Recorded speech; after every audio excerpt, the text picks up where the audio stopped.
पहला मंत्र, अक्षर नहीं पूछा, मंत्र। दुनिया का सबसे पहला मंत्र जिस समय पर ब्रह्मा और विष्णु शंकर को जानने के लिए पर्वत घुमा रहे थे, उस पर्वत को घुमाने से जब अग्नि का खंभ प्रकट हुआ था, उस खंभ में शंकर का जो प्रतिबिंब प्रकट हुआ था, उस प्रतिबिंब के 5 मुख थे। कितने मुख हैं? 5।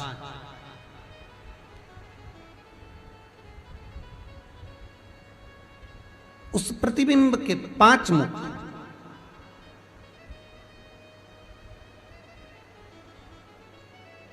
करें आप लोग पशुपतिनाथ के दर्शन करें, किसी नेपाल अगर गए होगे तो वहां अगर आप दर्शन करेंगे भगवान शंकर का 5 मुख का दर्शन हो जाता है।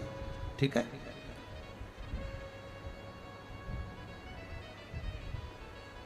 ध्यान दीजिएगा, ये शिवलिंग है।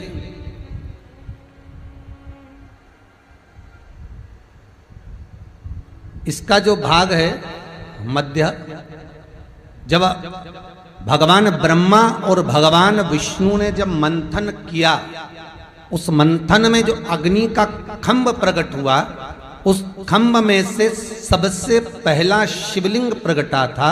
उस शिवलिंग के 5 मुख थे और उसके ऊपर एक समभाव था, लिंगायत। ओम का नाद यहां प्रकटा था। शिव जी का जो शिवलिंग होता है उसका अग्र भाग, ऊपर का भाग, ओम का नाद यहां प्रकट होता है। और बाकी के जो 5 मुख हैं उन्होंने एक एक अक्षर प्रदान करा। नमः, न मह, और 3 ने दिया शिवाय। तो दुनिया का सबसे पहला जो मंत्र है ओम नमः शिवाय, दुनिया का सबसे प्रथम मंत्र, सबसे पहला पंचाक्षर मंत्र।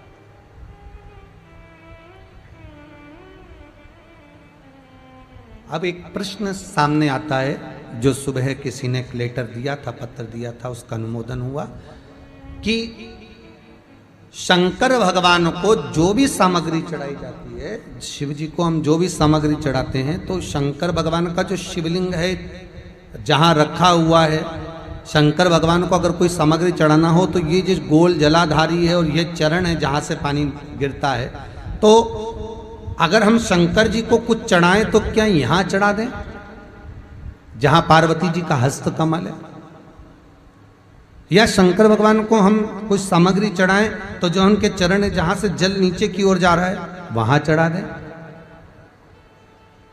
या शंकर भगवान का जो शिवलिंग है उस शिवलिंग के आसपास में, अर्थात लिंगायत जो आकृति है, उस लिंगायत आकृति में जो शिवलिंग का स्वरूप है वहां कोई सामग्री चढ़ा दें।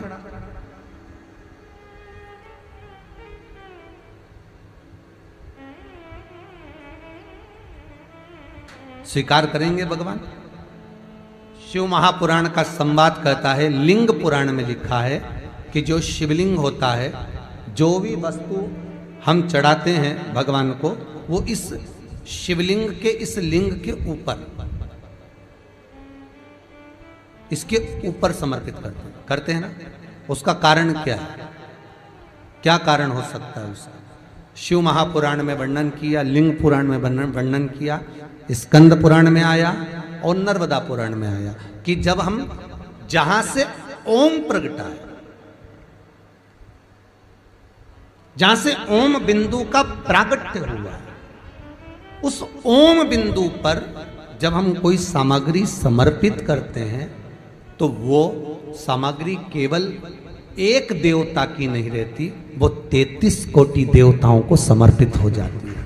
33 कोटि देवताओं को समर्पित हो जाती है।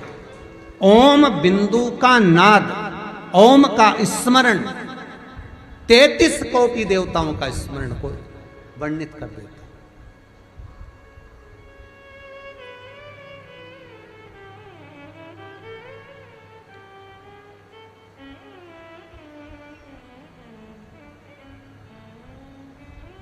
महाराज और सरल भाषा में ले लो, नामदेव जी महाराज ने रोटी बनाई, रोटी लेकर चले गया कुत्ता स्वान।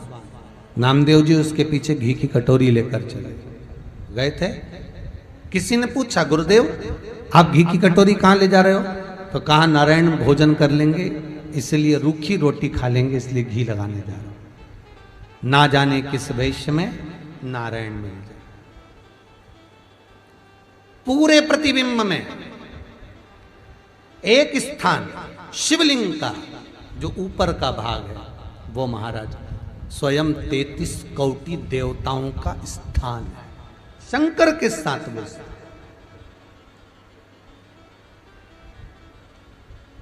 जल भी समर्पित करते हैं तो हम ऊपर से ही करते हैं, दूध भी चढ़ाते हैं तो हम ऊपर से ही चढ़ाते हैं, वस्तु भी समर्पित करेंगे तो वहीं से करेंगे।